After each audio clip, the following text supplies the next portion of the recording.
Open गर्नुहोस्। यस्तो interface आउँछ, जसमध्ये तपाईँले के गर्नुपर्छ, तपाईँले भरेको आइपिओ पहिला चेक गर्ने के कस्तो छ, एमाउन्ट ब्लक छ कि छैन।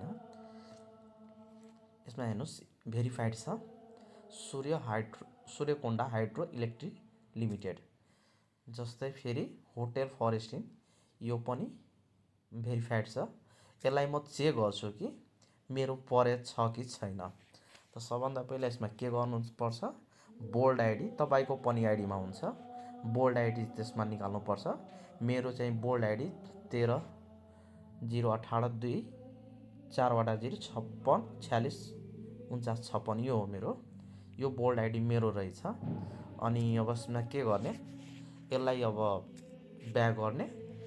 अब तपाईँको फेरि के गर्ने, प्ले स्टोरमा जाने।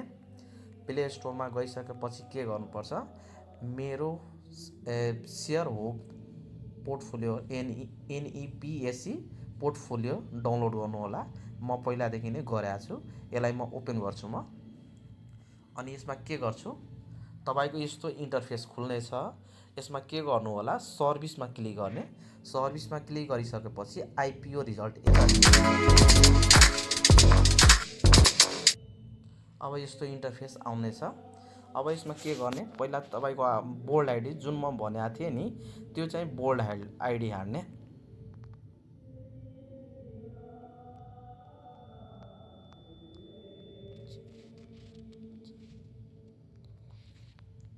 सूर्यकोण्डको चाहिँ मैले त्यसमा बताएको थिएँ हजुरहरूलाई, सूर्यकोण्डा।